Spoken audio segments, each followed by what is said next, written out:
VocalEye Almost Live Zoom, The Healing Quilt, hosted by Amy Amantea, with special guests Sharifah Marsden, Laroque, and Jerry Whitehead. So welcome to the VocalEye Almost Live event. My name is Amy Amantea. My pronouns are she, her. I am the Associate Director here at VocalEye. I'm your host for these Almost Live events, and I'm a member of the blind community. And I want to always very much appreciate any thank you notes that we get that come in, any donations, any sponsorship opportunities. You all have been so fabulous. So please keep those things coming. If you happen to be joining us on our YouTube channel, we hope that you like and subscribe. VocalEye is broadcasting to you all this evening from the traditional and stolen lands of the Squamish, the Musqueam, and the Tsleil-Waututh First Peoples. Tonight, I want to share with you some of the things that I've learned in this last couple of days of doing my my work in allyship. So I was learning a bit about our local areas here in colonial Vancouver, and I was particularly interested in this area called Stanley Park, which would be kind of Vancouver's version of some of the big national parks and big cities across the globe, actually. And so I had heard many times in many spaces about the Squamish name for Stanley Park, and that it had been a village. So I'm doing my best to pronounce this, but I went on some tutorials, friends, and I learned how to do some pronunciation of traditional Squamish words. So Hue Hue is how I've been taught to pronounce the name of the village that is what we colonially know as Stanley Park. This village is located on the eastern peninsula of the park, near what is known as Lumberman's Arch. The village is home to many Squamish, Musqueam, and Tsleil-Waututh peoples, but European colonization began in Vancouver area. The inhabitants were forced to relocate to nearby villages. The village, Hue Hue, is named for a mask ceremony. Thus, it is the best translation of Hue Hue would be masked dance performance. I thought that was really beautiful. Hue Hue is estimated to have been inhabited by more than 3,000 for more than 3,000 years, and was once one of many villages on the shores of Burrard Inlet here in colonial Vancouver. So I wanted to share that with you all because as I'm doing my learning, I think it's important to share that learning with folks. So that's what I have to offer you this evening in terms of my land acknowledgement. It's Wednesday. It's October the 12th, 2022. And today we're proud to offer you our Almost Live event number 97. I can't believe we're just ticking the numbers away. And this one is entitled The Healing Quilt. So I'm not going to take any more time. I just want to bring in, we have several guests this evening, but I'm going to bring in our first couple of guests. And they just magically appear on my screen. I love that. We have Sharifah and Corey with us. Welcome, friends. Hello. Hello. Before we sort of share some of the work that we're going to share in the space tonight, I wonder if you can, first of all, the two of you are joining from the same space. So are you comfortable sharing with us, how you know each other? Well, we started dating when we actually started painting the mural, the Star Blanket quilt, and then we got married and we have a son. Oh, congratulations! It's been a long time.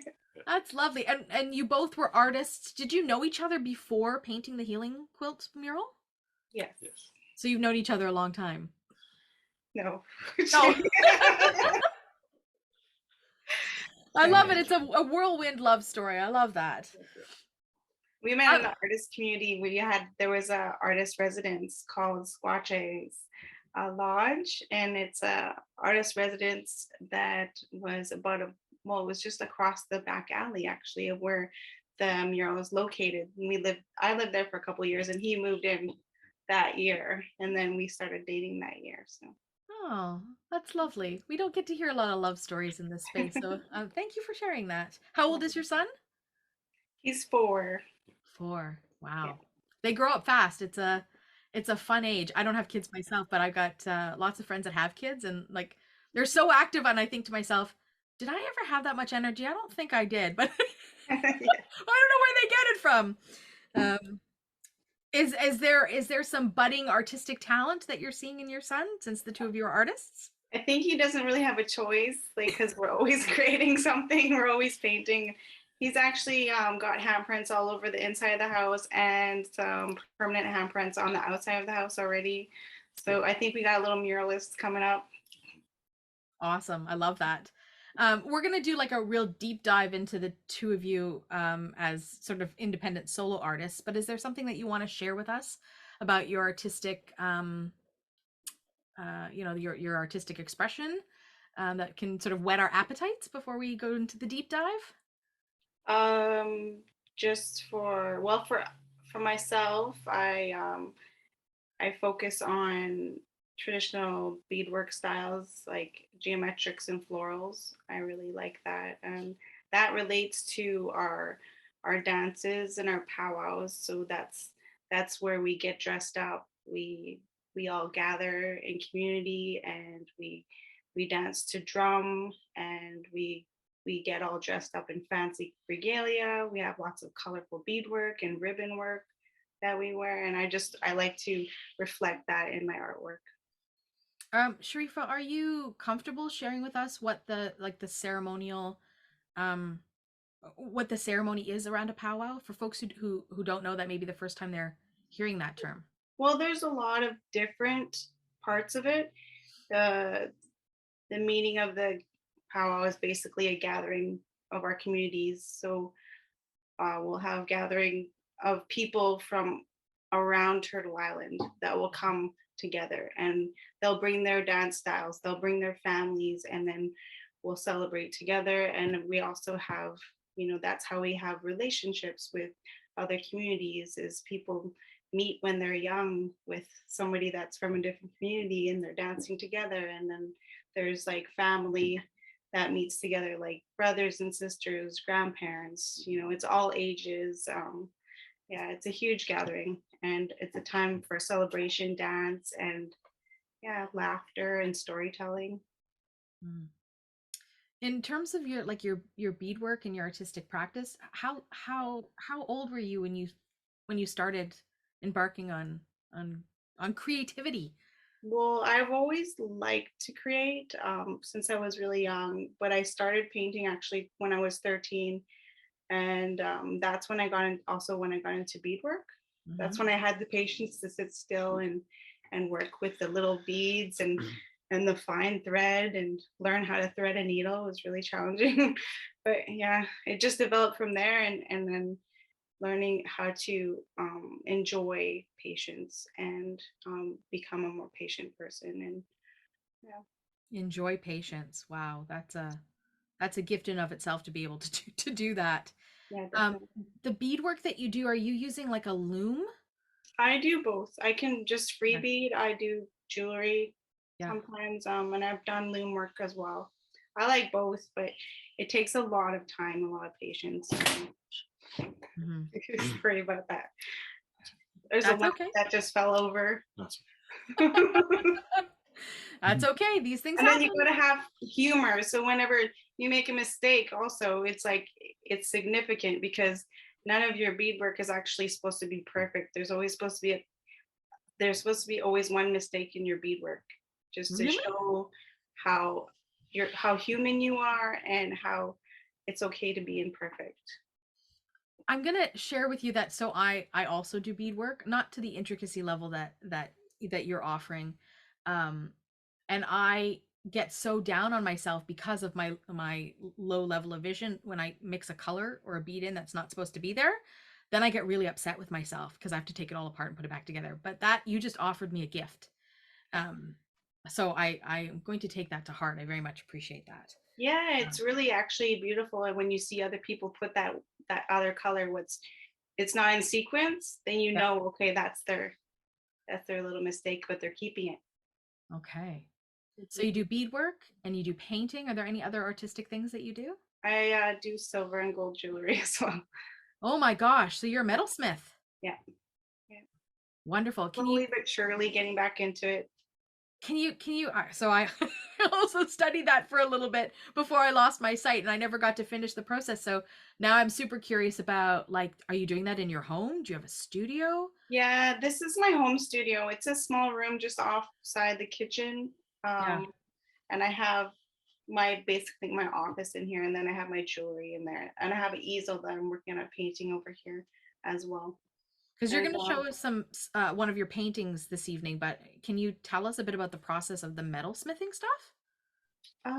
basically, like iconic images, so I really like doing feathers, like animals, so eagles, ravens, Mm-hmm. those kind of things.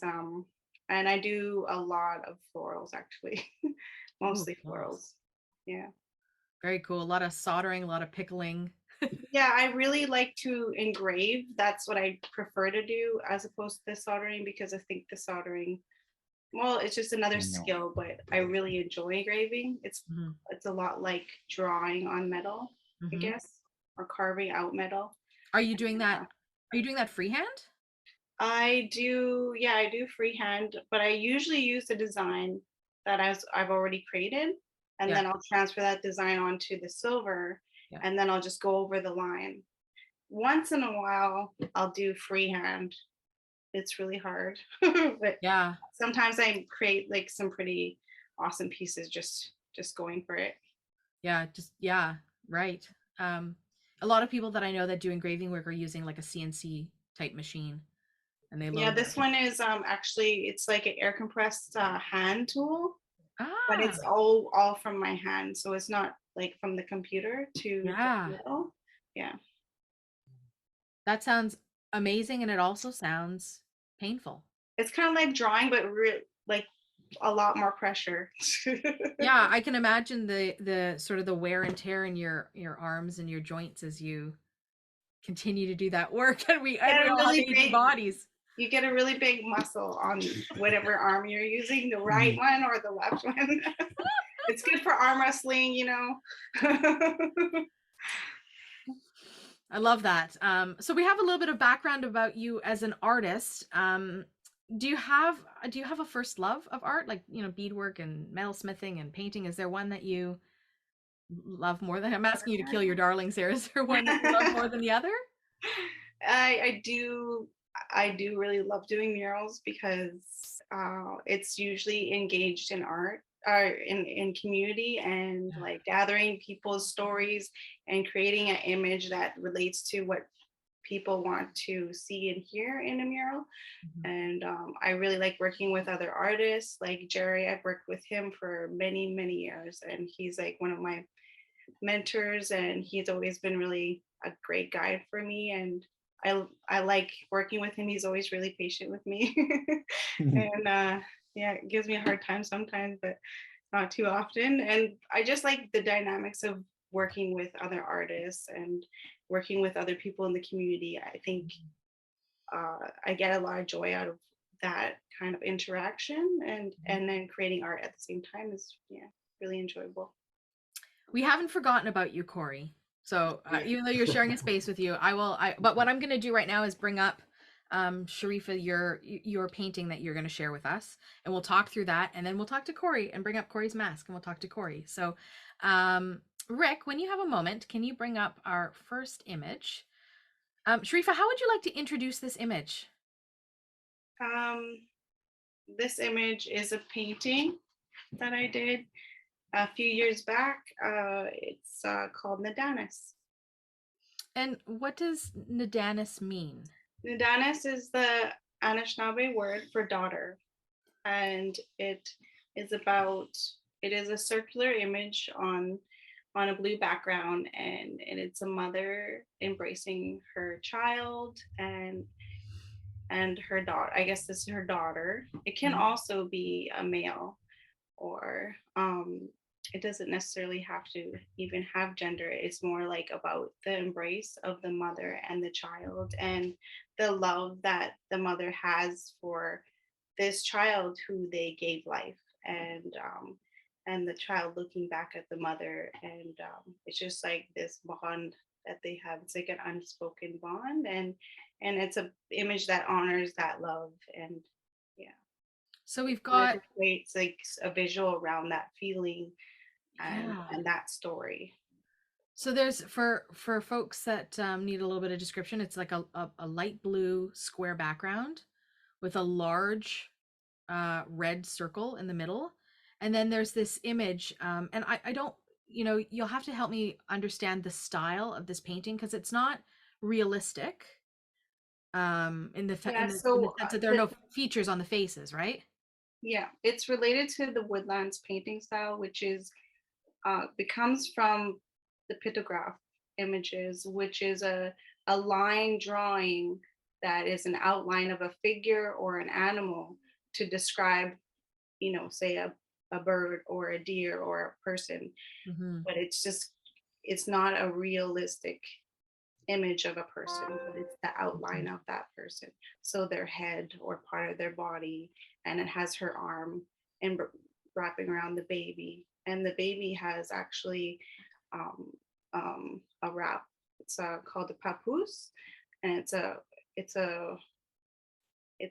a wrap that we put around babies and we tie it, and that makes them feel safe and Right. cozy. And that's kind of a traditional wrap that we put them on babies when they're really small. So it's like if I were to try and describe it, it's like when you put yourself in a sleeping bag and you zip yourself all the way up so it's just your head showing. Exactly. Your So it's arms and like everything are tucked in and cozy.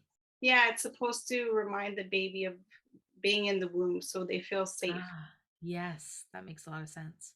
Mhm. Um, so the images within this like there's beautiful colors in here. So a couple of my questions, and one of the things that I really like with my partial sight is that the colors really stand out to me, and the contrast is fantastic. So it's one of the images that I can use the small amount of partial I have to get the most amount of benefit visually out of. Wow. So I think it's, I mean, if I digress for a second, it's one of the things that I like a lot about Indigenous art, Coast Salish art, is that the patterns are often very contrasting in colors, and often very like they're not cluttered, right? Like they're, so it's easier for me to. Whereas when something's that there's too much going on and I can't make out what it all is, it's like visual clutter. Yeah. So this is really nice and clear for me with what I have to work with. But if you can tell me, I could make an assumption, but I want to hear it from you. What the circle, what the circle means, and what the color red is all about.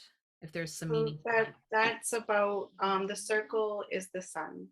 it. Hmm. And I just I guess what I was trying to portray is it's not, these people aren't necessarily on earth. They're more like in the sky. So Mm, these are like spirits. And so that's why the background is blue, kind of representing the sky. So their feet are not on the ground. So they're yeah. not necessarily in this on this planet. If Hmm. that makes sense. And is there any symbolism behind this sort of yellow shape that's in the middle of this circle? Yeah, so the red on the outside. I usually for suns I'll do red, and then I'll do a orangey color, and then I'll do it in the middle. I'll do a yellow. Okay, so So it's kind of like a a, symbolic sun. yeah, yeah, like a block pattern of a sun. Okay, I gotcha. I gotcha. Yeah. Um, it's very, very stunning to look at. I thank you for bringing it to the Thank you. space. Can you maybe give us a bit of information about your process? I guess what I'm curious about is like, how long does a piece like this take to make? What is it painted on? What kind of paint medium are you using? Those kinds of things. Usually for paintings, I'll paint with acrylic paints, usually bright colors and on canvas. And then I'll start with a drawing, a line drawing on it, and then I'll just fill it in with the color. And then the image comes from a story that I want to tell. Oh, please. Yeah, that's what basically I came up with this idea because I wanted to tell the story of the love of a mother for her child. And I wanted to put that in a symbol and put that into an image. So, and that's how it transitioned from my idea to the paper to the canvas. So when you think about this story of a mother's love, in relation to like your culture, my understanding is, and some of the reading that I've done, some of the learning spaces I've been in, is the like the power of the mother figure. Wonder if maybe you can speak to that, or maybe I've got it very wrong. Yeah, we're definitely a matriarchal culture.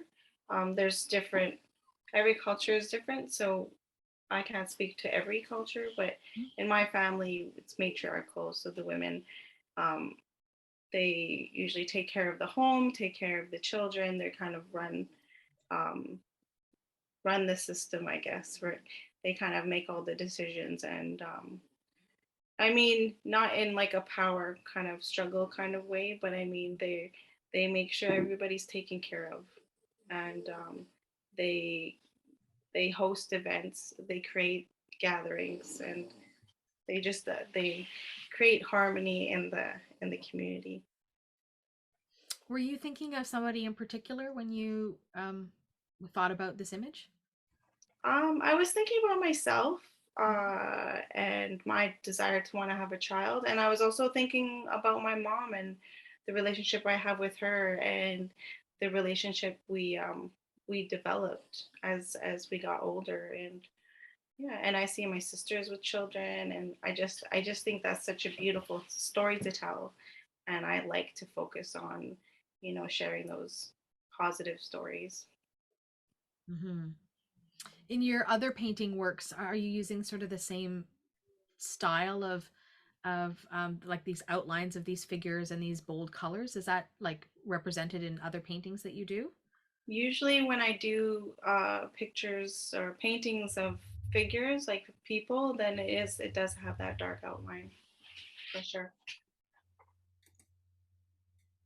Yeah, there's again, it's quite a stunning piece of work. And so where is this work now? Is this in your house somewhere? Was this something that someone commissioned? Was it something that you Oh, sold? that was somebody. Yeah, somebody commissioned that piece for me. Yeah. What does it feel like to be an artist that that has their work commissioned? It's a lot of pressure, but it's nice when you get the piece done, and that when they receive it and they love it and they enjoy it, and when they hang it up in their house, it gets, you get a sense of pride. Mm-hmm, mm-hmm. I often think about I ask this of a lot of artists because sometimes I feel like when work is commissioned, it takes it to some extent can take away our creativity, right? Because we're creating something because somebody has dictated to us to create it instead of it coming from, you know, a spark of inspiration within yourself. I don't know if that's something that resonates with you or not at all, maybe. Well, you have to have a balance too. Like Mm, you have to be able to create all the things that you want to create. Um, but it is nice to be open to commissions as long as they understand your art style and they understand the way you mm, create, and they mhm. don't try and change that part, that maybe they want a certain kind of animal in there Right. included with your work. So then it's something that's possible, as opposed to someone saying, can you paint exactly like Picasso when you don't paint Right. like Picasso, right? Right. Yeah. Right. Um, okay, that makes sense. And what roughly was the size of this piece? I believe it's 24 inches by 24 inches. 24 inches. So that's roughly a length of an arm. I guess so. It depends how long your arm is. Yeah, roughly. I'm just trying to think about my elbow to my wrist. It's It's about probably, 2 feet. yeah, yeah. Yeah. Oh, one. Um, My dog. that's okay. That's okay. We're allowed to have life happen. That's totally okay. Um, yeah, it's a beautiful work, Thank you. and I very much appreciate the sharing of it. I could look at this all day. In fact, when you sent me the original photos, I magnified them. I spent a lot of time because I wanted to try and explore every corner of it. Because in my mind, I have to kind of put puzzle pieces together Mhm. to try and make an image. Um, so it's quite beautiful. Thank you for sharing that. Thank you so much. Um, all right, Corey. Are you ready? Yes. Wonderful. Yeah. So I have, like likely the same questions for you. Yeah, Rick, you can go ahead and pull that one down, and bring up Corey's work. Yeah. So Corey, before we talk about the work itself, we'll leave it up on the screen here for a little bit. But who are you as an artist? How did you get involved in art? I got involved with art basically um, through my uncles and elders who saw that I had a certain skill set for doing stuff. Mm-hmm. And I never thought I was going to be a carver or anything like that. But in later on in life, not later on, um, I guess in my 20s, I started to uh, carve with a gentleman by the name of Bo Dick, and I started an apprenticeship with him. And that's how I got to basically do the carvings that I do. And Mm. they're cedar masks that are danced in potlatches. And I carve them from a block of wood with handmade tools and use whatever pigments suit the character. And yeah. So you threw out a term potlatch, and Yes. again, as I asked about powwow, for folks in the space that don't know what a potlatch is, would you mind telling us a bit about that? Potlatch is a winter celebration where a chief hosts a potlatch in a memorial of someone who had passed away, and it brings together all the families and they share certain dances, and they also there's gift giving, and there's the masks are danced. Traditionally they were danced 4 times and then they were burnt on the fourth time they were danced, so they were never meant to actually be kept as any sort of uh, they were never meant to be hung on a wall basically. Mm. So the commercial aspect is something that came in the 80s and stuff like that, as opposed to the real traditional like side of where they come from is that they were a gift from the creator, and after 4 times you burn them to send them back. And then the carvers were taught the skill set, so there's a renewal and sort of a perpetuation of it, I guess you would say. Is there some background you can give us as to um, why why now they're being kept for purchase? I can totally guess what you're going to say, but Well, it's like anything and everything. yeah, You can't buy groceries with wooden nickels. yeah, So capitalism. yeah, so I mean, just in a sense that you have to make a living, Yeah. and if you do have a skill set, it's not a bad thing to be making a living at a traditional skill set nowadays, as the commercial side, and it's in it's to actually do that, it's very hard. It's not like an easy thing, so you have to really be um yeah, driven, I guess you would say, in that aspect. Yeah. Let's talk about the image itself, the piece itself. Yeah. What is this piece entitled? It's titled Pookmis, and it's a caricature from a set of masks called the Acknowledgement. And the Acknowledgement masks are a supernatural gift from the forest. And just like in life, there's the sky world, and in the ocean, there's the underworld. And in this set of masks, there's 42 caricatures. There's 21 on up top, and there's 21 down below. Mm-hmm. And this guy is underwater deity, a spirit who is he basically feasts off of the souls of drowned sailors, and the concentric circles that go around his eyes and his mouth mirror when he comes up and out of the water. And there's generally rope and bits of stuff that you would find on the seashore that's attached to his head that would get stuck in his prowess as he's going up and getting tangled in it. and it's painted white with white elk hide, and it's got rope that you would find on a tugboat, dressed going all the way around it, and it has a stark images of concentric circles of almost the eyes and the mouth making a triangle, and looks like he's peering straight in at you. So from what I'm seeing, I don't mean to interrupt you, but I just to follow along what you're describing, Yeah, the eyes and the mouth look like they are like holes that have been carved into the piece. They're yeah, not painted on, right? They're holes. yes, yeah, Okay. So because again, the contrast of the darkness of the holes, these three circles, the eyes and the mouth, yeah, is such a beautiful contrast to the white paint that has been used here. yeah, Um, and then along the sides of the cheeks of this mask is some of these concentric circles that you're talking about, right? yes, These carved. They seem to me to be very subtle. Now it could just be because it's painted white and there's not the same contrast, but it seems to me to be quite subtle. yeah. Almost like the rippling of water. The rippling of water. Yeah, That makes a yeah. lot of sense. Um, And when they're danced, in contrast, it's in a dark room lit with a fire. oh, that's interesting. Is that why it's So painted in a white color? yeah, in a pot, well, for this particular one, yes, but Yeah. in a potlatch though, all the masks are danced around a huge fire in a very dark room. Ah. So it gives it a sort of unique quality when it's being, it almost looks like it's glowing compared to some other masks that are darker. Mm-hmm. Mm-hmm. And yeah, so Now this mask seems to be like propped up on something.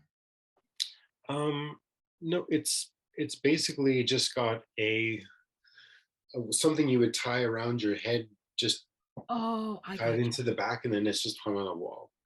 I gotcha. Okay, And so I've carved it even on the back, so it looks and it hangs and it sits evenly on a wall or on your face. have you ever worn it? Yes. Is there a story around that you can tell us? Or did you just try it on to see if it would fit? Oh, I just tried it on. Sometimes I do it. I don't unless there's actually like a potlatch or so, you can't really, it's hard to sort of dance it or capture that unique, the Mm, texture of what's going on with the mute, with like the drums, the fire and the stuff. But sometimes you could put it on and have a nice little go. well, and the rope itself that you've got here, because the rope looks to be painted white as well. Yes. And it kind of and if I'm not seeing this right, you can correct me, but it kind of to me mimics a little bit like hair, like a braid almost that goes Yeah. from Yeah. below the chin of the mask around the top of the head and back to the other side. Yeah. That's just one of the, again, it's something that I do on my masks, and I do that to sort of leave it up to the interpretation of the person. Right, right. And there's no wrong way to view it, but it's details to basically captivate the viewer. Hmm. And yeah. Can you tell us more about the character that inspired this mask? Because you were talking about the 21 Yes. characters. The What's the character history? is, he's from the deep sea, and in the forest world there's a character called the Pookmis, and the Pookmis basically mirrors him. So he is like the Pookmis of the sea, and he's known for feeding on the spirits of drowned sailors. And another, like when he's being danced though, and he doesn't come out all the time, it's a representation of spiritual rebirth. Mm, So that's what the mask represents, and especially with whoever the carver is at certain times, um, depending on where they are in their career or whatever, sometimes they carve it a lot and it represents something. And I've been carving him a lot. He's one of my favorite characters. I find him really hard to capture, mm, and sometimes I get bored with carving the same thing. But this one, I feel like could carve him like 100 different ways, and it's new every way. So that's what I like about that character, and I can tweak and change and do things to him that, it doesn't mean anything else but just to suit my pleasures of my needs, I guess. And that makes it unique and different in itself, I guess. But yeah, and yeah, it's one character as well. Like there's a Pookmis, and then there's like a Pookmis, and then there's also the Haidas have a Gigit. So it's concurrent through other tribes up and down the Mhm. west coast. Interesting. Okay, Yeah, so there's representation of this character yeah. in that. Okay. Hi, yeah. Haidas have a version. Yeah. The new channels have a version. The Kwakiwak have a version, and so on and so forth. It's quite quite common. And Corey, can you share with us your background so we know what version? Oh, I'm Haida, Cree, and Gitsan, and my father was an argillite carver, and his name was Pat Dixon, and he was a Haida, and I was basically through my friends and family, I just became an artist basically, and just like I became, I was just yeah better at that than doing. It suited me as well, like a lot of my needs as far as like understanding who I was culturally. Mm-hmm. Yeah, it was and there was like really good mentors and stuff like that, and I was adopted into a clan in Alert Bay. My one of my best friends, he was a chief in Alert Bay, and I was adopted and given a name, and that's why I carve Kwakwakiwak. Actually, is because that I have the rights and the name and the training and all of that sort of stuff to do so. So that's the sort of style, and that's what I do. Can you talk a bit about the training? Because you were talking about mentors and Mhm. like, did you? I guess I'm just curious as how you discovered that you were an artist, right? Like, did you just start doing some carving one day and somebody was like, "Oh, that's good. Let me take you under my wings and show you how," or how did that journey go for you? Mm, My one friend, he had seen some of my drawings, and he'd given me a block of wood and some like two knives, and I was basically just supposed to recreate a mask. Mm-hmm. And I recreated the mask, and he didn't actually think I did it. He's like, "Who helped you with this?" And I was like, "I did it myself." And he was like, "Oh shoot!" So I was invited to like in like I was invited to Alert Bay right away, and I basically started carving for potlatches a few months after that. And then basically, I've lived on Vancouver Island um, like more than half of my life, Mm-hmm. and that's where my friend Marcus Alford and my teacher Bo Dick is from and stuff like that. So that's my connection to that. And the training was, I don't know, I think I apprenticed. Well, I apprenticed basically until he passed away. Mm-hmm. And after that, um, I was sort of just, I'm just going on my own, and all the training and the gallery contacts and everything else that sort of falls into place that you have to have with it is, I just had to be at the right place at the right time. And then when I had to sort of fly on my own, I was able to sort of, the wheels were able to keep turning, and I could sort of do what I needed to do. So where is this piece of work now? That is that was bought by the Ceremonial Art Gallery in Vancouver, Mm. and they take my work and just like she takes it my work to like New York and Toronto, and I had a solo show this spring, and yeah, so it's in Vancouver with the majority of the work that I've done in the past year. Will you share with us a bit about your solo show? It's a collection of, I think, 12 masks, and um, I carved them in a series of about 4 or 5 months. Mm-hmm. And there were a series of masks that I did basically just. Um, she wanted to have an art show, so I produced a Kwakwakiwak and also I mixed some Haida masks in there to represent both sides of my culture. Mm-hmm. And it was sort of my first show, just to sort of see, um, you know, for my first show. When did that take place?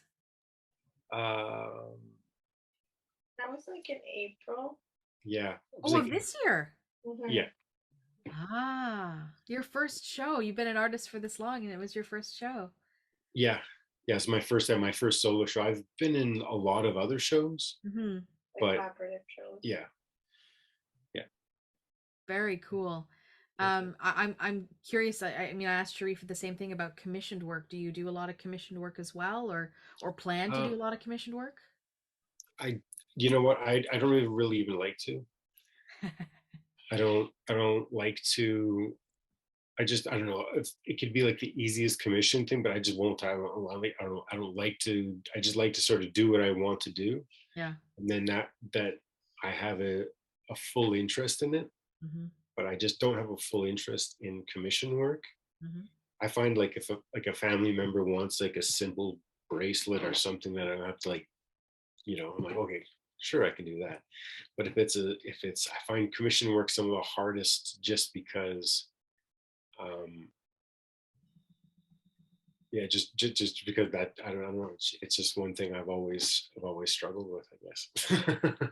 So you do. I mean, you were just talking about jewelry. You do other things other than carving masks. What other artistic Uh, things do you do? I like to do repousse, which is like it's hammering silver to make a 3D mask Mm-hmm. out of a little piece of jewelry, and just because I like making masks Mm-hmm. or whatever, and it's sort of a fun. It takes a long time, but it's fun. I like it. What would be the end result out of that if it's so small? Like, would you make earrings out of that, or a pendant out of that, or? It's usually like a 2 inch Okay. diameter necklace piece that pops out almost an inch, and it's Yeah. basically like 1/20th the scale of a real mask that Mm-hmm. you can wear. And I like to put like jewels in the eyes sometimes, or something like that. It just depending on what the mask is, and yeah. And I also sell those to galleries and stuff like that. Are there places in Vancouver that people can go, as you say, commercialize, can go Yeah, consume the work, can go purchase the work? of course, yes. I've got work at the Douglas Reynolds Gallery, Aha. We'll make and sure we send a link to folks. yeah, and I've also got work at the Latimer Gallery and the Inuit Gallery, and yeah, I forget those three places, When and we the Ceremonial Art Gallery as well. Yeah. When we think about this particular mask that's still up on our screen, how long would you say it took you to carve that? It takes me a few hours just to rough it out, Mm-hmm. and I get the basic shape, and then I have to put it inside of a garbage bag, and I let the moisture Mm. sort of, it's got to hydrate and dry out properly, and it Mm-hmm. just seems to do that in a garbage bag. And I can carve it really fast, but it's more of the process of drying it without cracking. Right. And is when it's dry, so because I don't know anything about carving, is it easier to carve when it's dry? Like why does it need to be It's dried? you carve it wet because Yeah. it's easy. It's like butter. You can carve through it a lot easier, Oh. and it's not so like if you get a splinter on wet wood, it'll just curl up. But if you get a dry wood, it'll just jab right into you. Mm-hmm. Mm-hmm. So if you carve it wet, you can really work the wood, and I've got a lot of experience with working it, so I can work it really fast. Mm-hmm. So I'll use my hand tools and adzes and drill whatever, like get it to the basic shape, and then I'll put it in a bag, and then it's about 1 week of slowly hollowing out the back to get it about within like half an inch thick. Okay, so you start with the front and then you haul out the back. Yeah, because you start at the front, and once you get the depth of the eyes, the depth of the mouth, and the nose, then you can hollow it out, and then you don't have to worry about carving the front. Right. You just kind of clean it up, and then once it's completely dry, it's about a week to a week and a half 2 weeks sometimes. And then I do the finished carving. Mm-hmm. Then I sharpen my knife up and I go over the front again and finish the eyes and the nose and the mouth, and then get it ready for painting in about 2 weeks. And so in that process, I'm doing multiple masks, Right. not just working on the one piece, but can do a few pieces. That makes sense, because otherwise you're literally, your hands are tied while it's Yeah. drying, right? You don't want that lull in the creative process. I'm remembering Sharifah talking about this little artist studio that you have off your kitchen. Are you both sharing the same studio space? No, I work in the garage. Crazy. Yeah.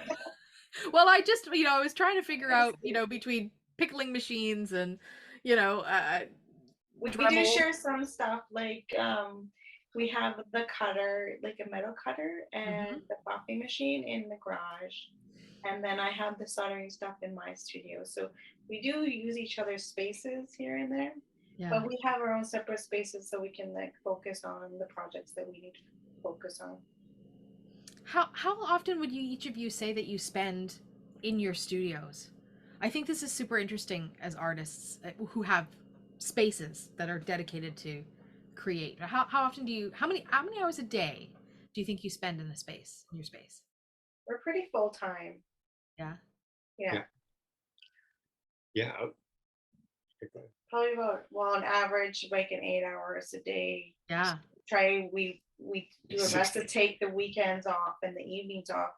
But if one of us is focusing on a big project, we will like allow that other person just to like really hanker in and just do like the late nights and the weekends and just like get that project done. And then, then the other person, has another project to do. So it's kind of like a juggle. We just kind of balance it out. But it's like a full-time job. That's what we do for a living. So. Well, it sounds like you both are doing what you love. And there's an old phrase, I think my dad used to say this to me: when you do what you love, you actually don't work a day in your life. I don't know if that's true or not, because doing what you love still feels like work sometimes. Sometimes. Yeah. I think your son is going to be blessed to grow up in a space with so much creativity, because there's no shortage of the things that you all are going to teach him to pass on the traditions of these works. Thank you for saying that. That's really awesome. Thank you. Yes.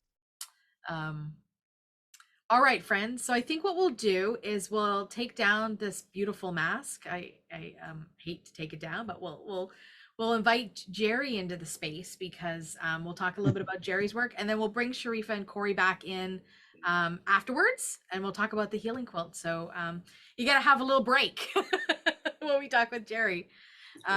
So Jerry, welcome to the space. Hi, can you hear me? I can hear you. Yeah. Would you give us a little bit of background about who Jerry is before we talk about you as an artist? Well, I'm an elder now, I guess. I made it this far, and but I remember starting off real early as a child. I've always drawn as a child. I remember whatever I could get my hands on as a child. I always tell people I come from a different background. Like I grew up in a log house.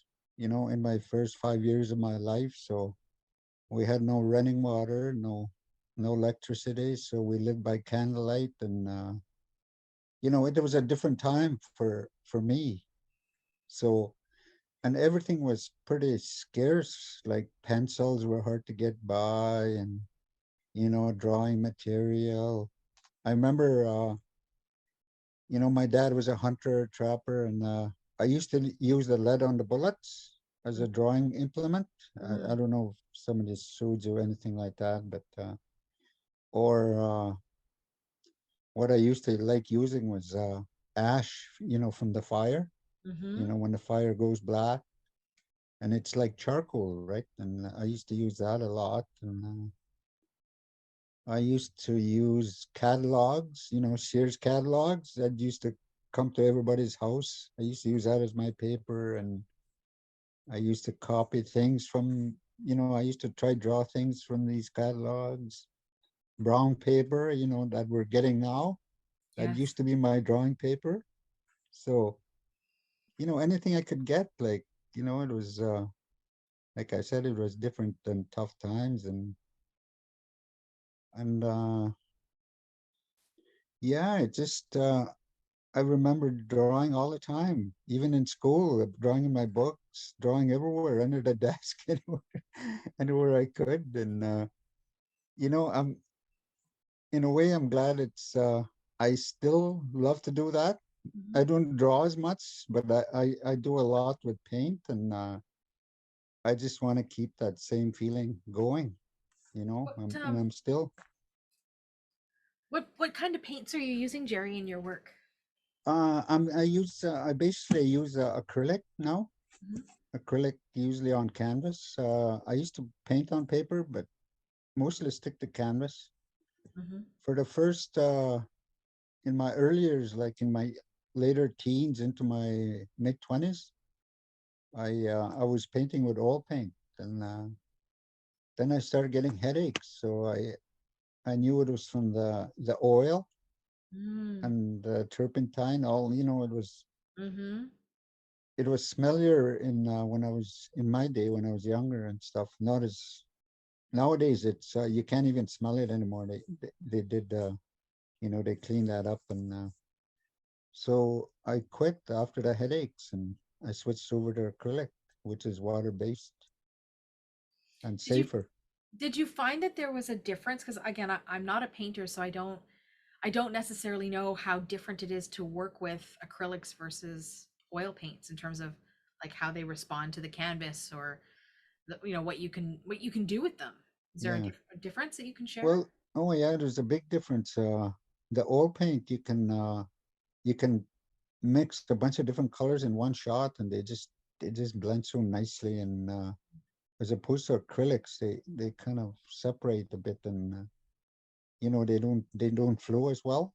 Hmm. But oil paint you can leave on for a long time. Depends how thick you make it. So you can go back to that same color rather than acrylic. It dries within 10 minutes. Right. So oil paint you can continue. It's more continuous than acrylic, where acrylic you stop and start and like that. So And can you make like textures with the oil paints oh yeah, you can canvas? you can make it thick. You can make it, you know, Yeah. you can play whatever. You can do the same with acrylic, but it's you just get into different mediums and stuff like that. So you were drawing from a very young age. Any Yeah. opportunity you had to draw, you would draw. What Hmm. kinds of things, Jerry, were you drawing? Sears catalogs aside. Um, I think I was like any other little kid. I was drawing. I used to love drawing animals. I used to draw animals all the time. Now I can't seem to do them. I don't know. Like I don't know. I just grew past them or something. I don't know.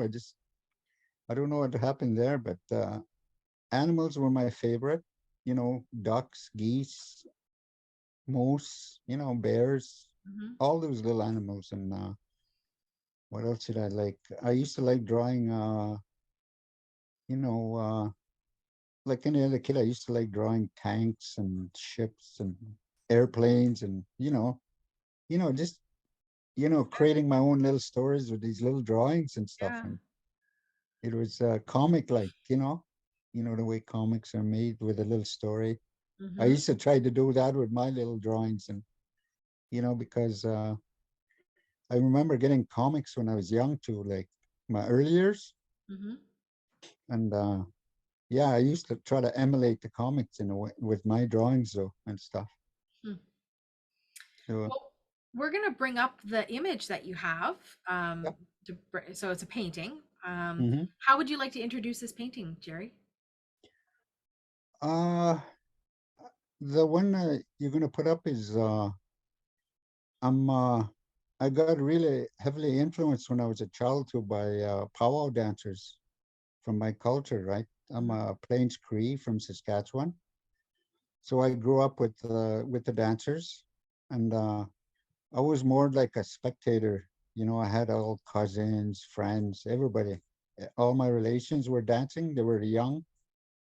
They all started off small and young as me, and Mhm. I was a spectator. And eventually, I started painting them later on in my life. But they were, and that's what this image is going to be about. Okay, let's get Rick to bring the image up for us, and we'll describe through it, because again, you've got some really bold, beautiful colors in this as well. So maybe start with the scale this time. Jerry, how large is this painting? I Or would say small? this is, let's see, I think this is like 2 feet by 3 feet. Okay. And it's done in the landscape way, which is long, Mm-hmm. and it represents five a family of 5 dancers. There's there's two males on each. There's a male on each side of the mother in the middle, which Mm-hmm. is the main figure, and uh, and then there's two female dancers on the bottom. And there's Uh, some a lot of like geometric type patterns in the clothing that they're wearing. Can you talk about the style and how you painted this? uh, A lot of angles. yeah, I came. I guess I'm heavily influenced by the beadwork also. Mm-hmm. There was a lot of crafts going on when I was a young child, and my mom used to do the braided rugs, the colorful braided rugs, and she's actually my first teacher of color because I remember I used to. She used to tell me that I used to crawl around with all the cloth on the floor. That's all colorful, so I think that's where all my color comes from, and the beadwork was done by my aunties and my grandmother. The woman in my family, and the shapes were a lot. Some of the beadwork was done geometrically, Mm-hmm. so I think that's why I continued on to my paintings, like these shapes. Can you talk about the facial expressions that you've painted on these characters? So, in Sharifah's work, there were no facial expressions. Yeah, There was, yeah, but you've got very detailed faces here. well, it's I find it more representational than detailed. You Mm-hmm. know you can spend years painting like Rembrandt, getting the famous faces, but I kept mine to real simple, Mm-hmm. simple, almost like happy face like almost, because I notice now that I paint faster than I can spend time on a face. You know what I mean? Yeah. Like some people can spend months on a face or a day, a whole day, but by then I could be finished 5 paintings before I can finish a face or something like that. Like, you know what I mean? Mm-hmm. So I had to keep them more representational, more simple, and likable also, that people will recognize it's a face. And you Right. know, Something familiar. Yeah. yeah. In this one here, the males on each side, they have their eyes closed, so it's kind of like, when you close your eyes and you're kind of happy in a way, Mm-hmm. Mm-hmm. your eyes close up. Even when you're smiling, your eyes close up, and like that. I was thinking like that because What they're beside mom in the middle, right? So they're happy. what was the choice about painting them with their eyes closed as opposed to painting mom in the middle? And I think the two girls in the front also have their eyes open. Yeah, Why the difference? I think it's trying to get that feeling of closeness to your mom, Mm-hmm. because the title of the painting is "We Are Close," right? Mm-hmm. Because the woman, my sons. I have two sons with my old partner, and so these are representation of them, the two sons beside their mother. Mm-hmm. And she's got daughters from before, so those are the daughters from a different time, her previous life. Okay, So so you were yeah, thinking of something very specific when you were painting this. yeah, some of them are like that, really kind of personal almost. Yeah. Uh, yeah, the colors are green, different shades of green and blue, but mostly I got all this. They kind of go together. All these colors, these Hmm. dark blue, light, and then I added some purple and reds in there. Yeah, there's a lot of beautiful, vibrant colors again, very like nice contrasting colors. And it almost is, I don't, there's almost a bit of like a stained glass quality to Okay, this. yeah. The way Oh, that the back. You're talking the background, right? Yeah, well, you know, the yeah, whole go ahead. painting. Yeah, Yeah, the whole painting of it. I've had that comment a lot with my paintings, like stained glass. I guess it's because of the black lines and the yeah, color inside.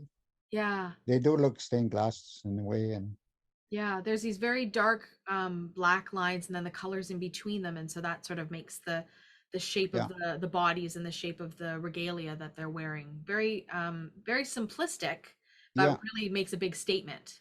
yeah. And then the one feathers are the females, Mm-hmm. and the two feathers are the male or Mm-hmm. multi-feather. And a lot of people ask about that, and Yeah, I'm curious. So can you maybe go a little deeper into why one feather for females and two feathers for males? uh, it's been as far as I remember, it's been like that with dancers. The Yeah. females only had like the feather hanging down or behind them, Mm-hmm. and then the males had the two on a roach. It's called a roach. I don't represent the roach on these dancers, but it's kind of they're made out of like different animal you know regalia from animals, and Mm-hmm. the feathers stick on there with two coming out for the males, and usually the females have kind of a fluff in the back, kind of like real soft. But here I just like to stick with the one feather. And then the background that you have here, so this family's in the foreground, and in the background is this beautiful display of color, and it's almost like wisps of the paintbrush that just go from like the bottom to the top of the painting in various different colors. Yeah, this again, I'm influenced from my area where I grew up, right, Mm-hmm. Saskatchewan.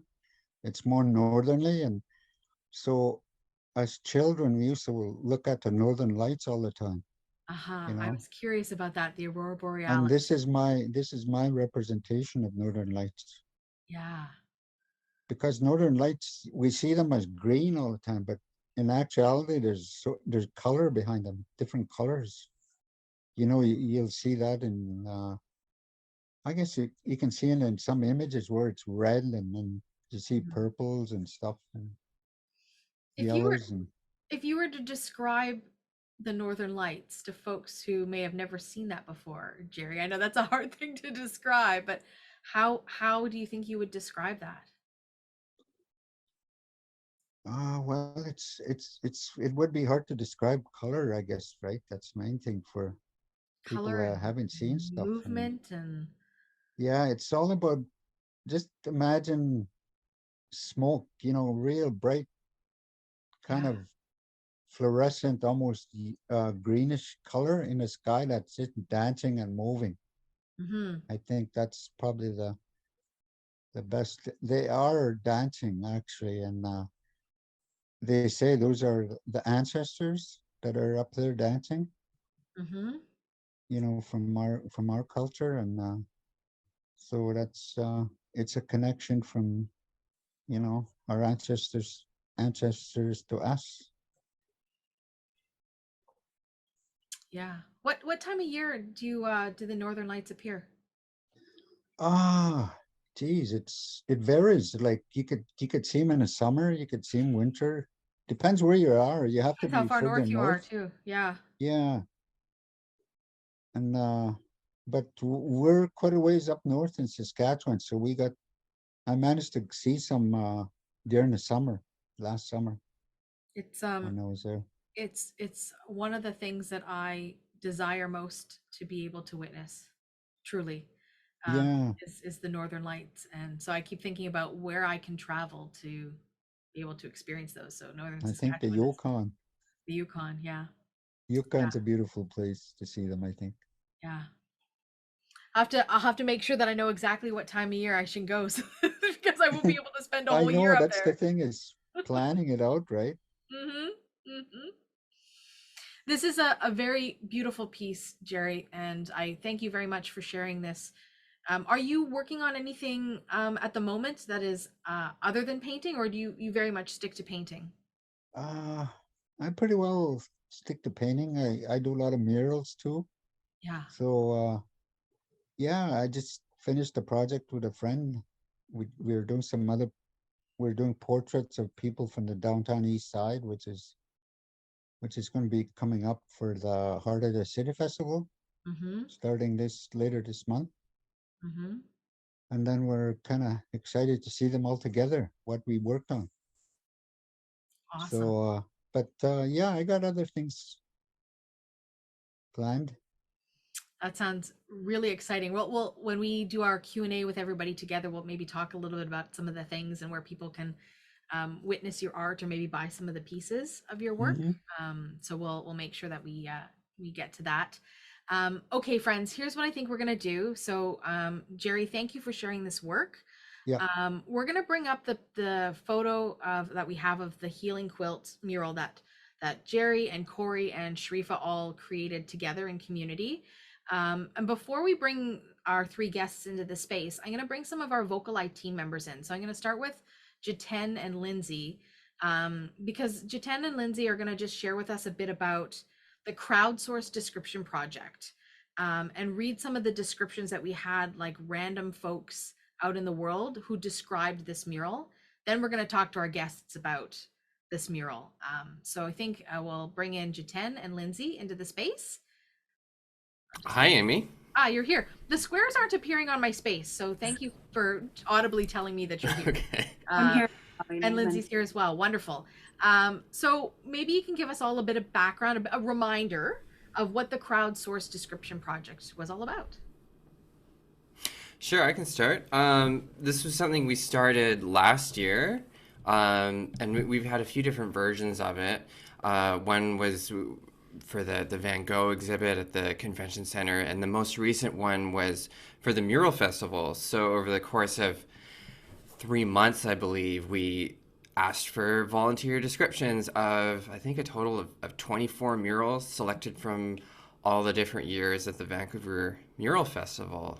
Again, the idea being that we just want to give people who aren't necessarily trained describers a chance to give it a shot and see what the experience is like for people listening, to get that broad range of perspectives.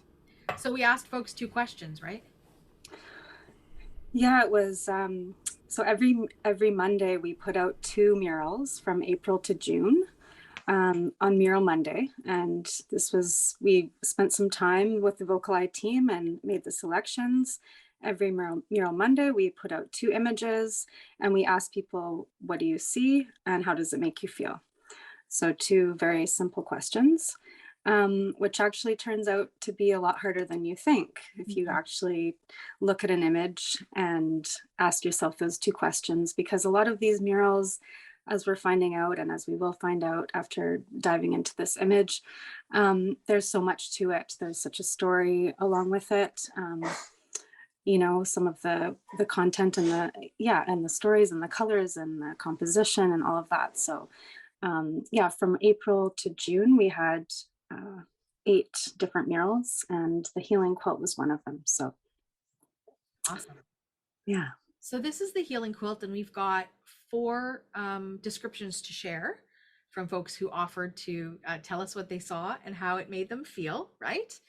And so our VocalEye team is going to read out those descriptions to us, and then we're going to bring our guests back in and chat a bit about that. So I'm going to put it in the hands of the team to share these descriptions. Lindsay, you want to kick us off? Because I think you have some background to share first. I do, yeah. So the image we're looking at right now is an image of the Healing Quilt. And this was as part of the 2017 Vancouver Mural Fest, and of course painted by Sharifah, Jerry, and Corey as a collaboration. And this mural is painted on the side of an apartment building, and it's located at 20 West Hastings, right across the street from the Old Army and Navy. And this is in the downtown east side, just west of Carroll Street. And it's about as wide as a city bus, and it covers the entire 10-story tall concrete wall on the west side of the building. Some great context. And handing it over to Jiten for the first description. Great, thanks, Lindsay. So this first description came to us via Facebook from Jennifer Fritz. This mural grabs your attention with a huge 8-pointed star-like shape that one would find on a quilt. It's dark blue in the very center with a lighter blue around it. Then it turns to gold, then orange, then red. The background color is a sea green with a statement printed in white that says, "There is no one to care if you do not care." Above the huge star is a native eagle with outspread wings that seems to represent hope and strength for the residents of the downtown east side. And I'll pass it over to Natasha for the next one. So this next description comes from Lucy, who will be pursuing a PhD in computer science at Cornell University starting next year, who wrote, "A quilt-like pattern of an 8-pointed star surrounded by other rhombus shapes is in the center of the mural. The star starts with a dark blue in the center and then has expanding rings of light blue, yellow, orange, red, and orange once again. The tips of the star are also yellow. The background of the mural is teal, and underneath the star is a small white triangle with a dark blue square motif on it.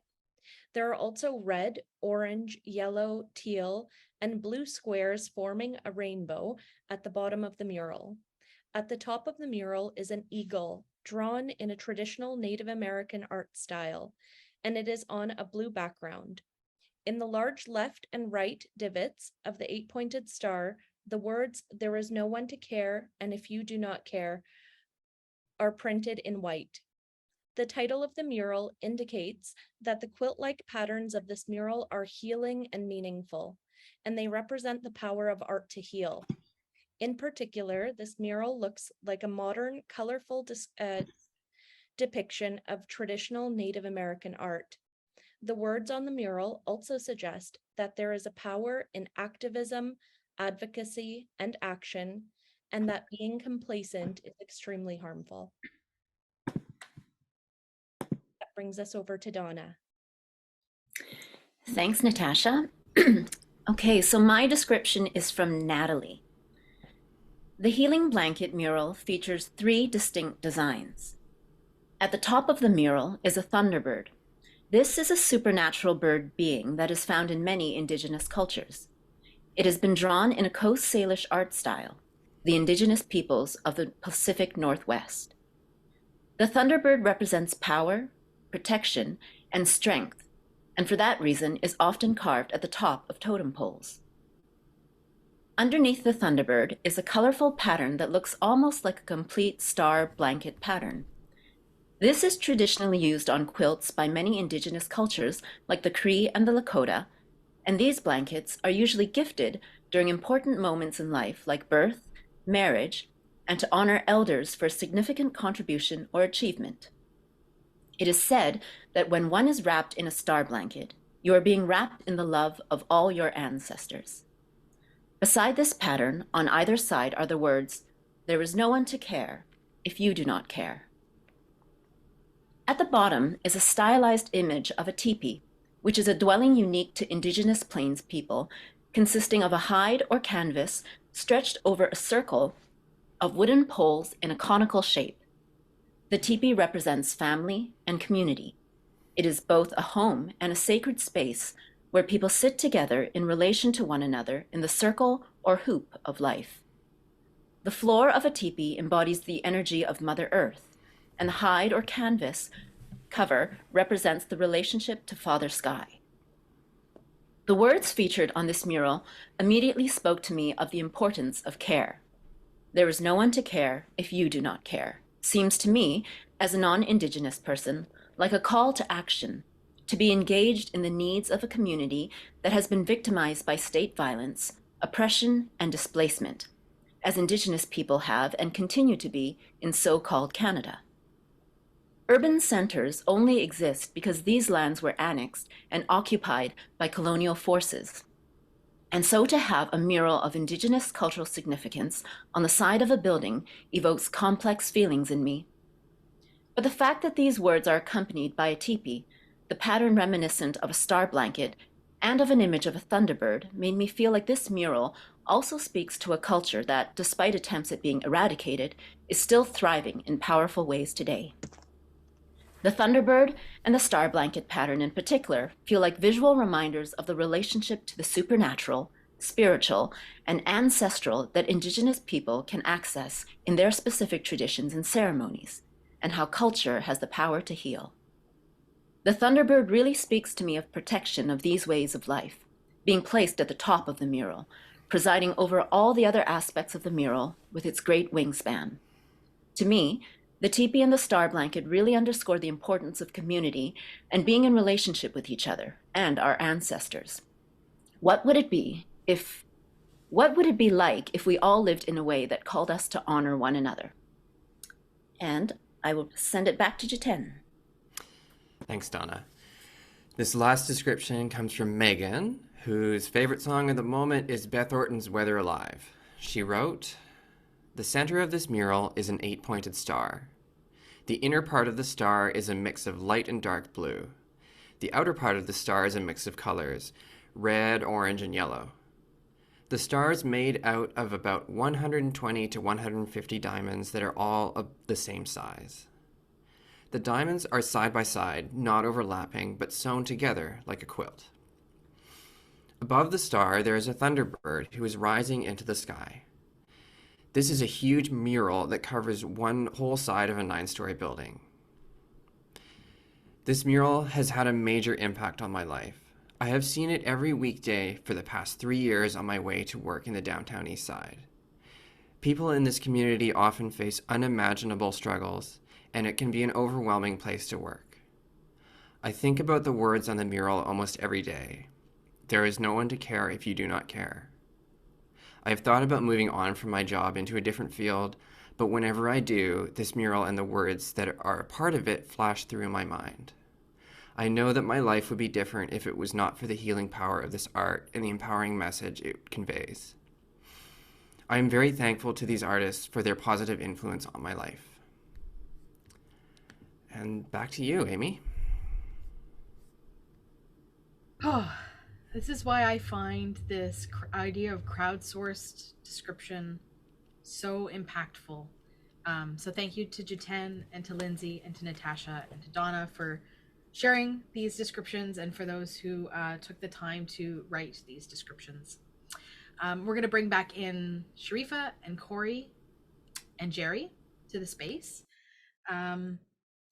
Before I ask you all about this piece, I wonder if you have any reflections of these descriptions that were shared of the work that you all created.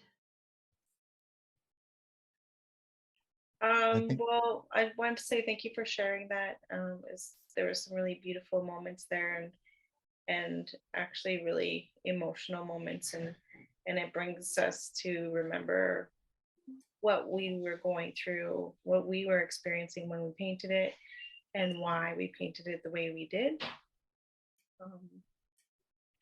I could go into that later. I'd like to talk about first, like how we got to start it. My battery's running low. Yeah, I just want to ask Jerry if he has any reflections. Oh, Jerry's just stepped away for a moment. Just a second, my battery's running low here. No problem. Charge your phone. Corey, do you have any reflections on the descriptions that you had just heard? Yeah, it just made me think of my friend Marcus, because he was a Kwakwaka'wakw chief who died of fentanyl in the streets of Vancouver at Hastings, and he wasn't a drug addict.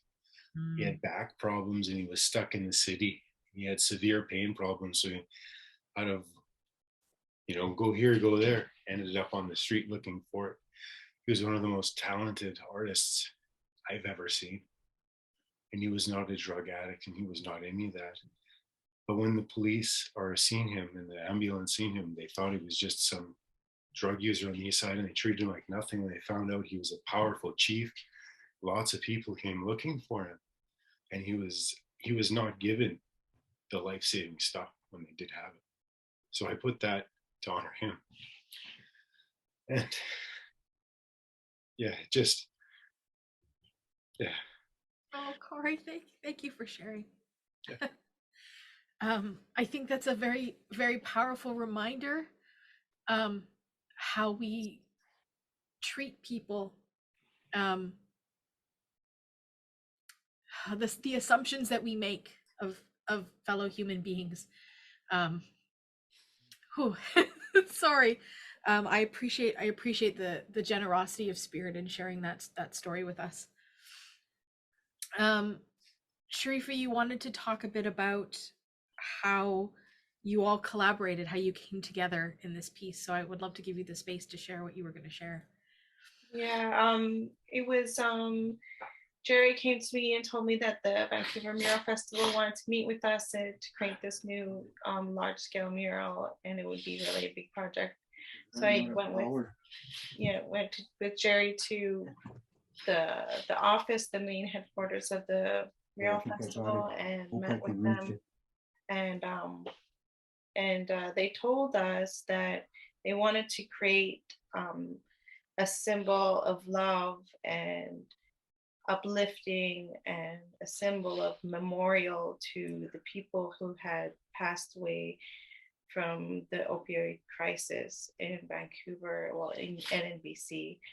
And how do we speak to that, and how do we bring attention to that, and also put love into that? And they asked us for one of the things to be included was the Thunderbird and the words. So we knew then that we had to bring Corey in, because he knew how to paint a Thunderbird in the West Coast style. And both me and Jerry are from the Plains, so that we needed to have an artist from the West Coast, and so we brought him in to work on that design for the Thunderbird.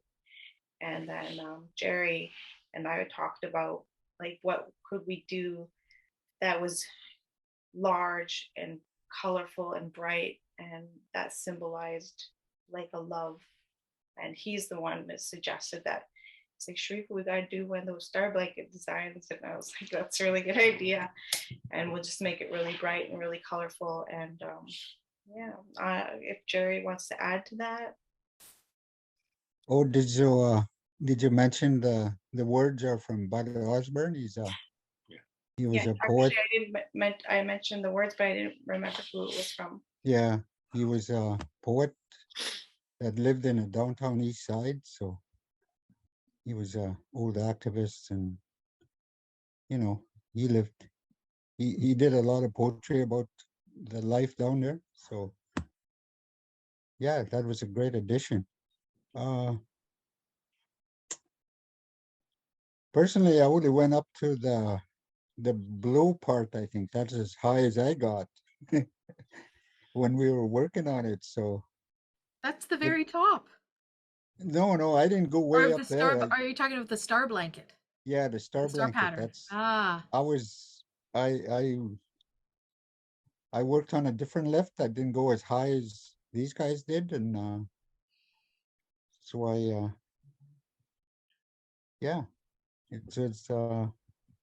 it was quite a good experience.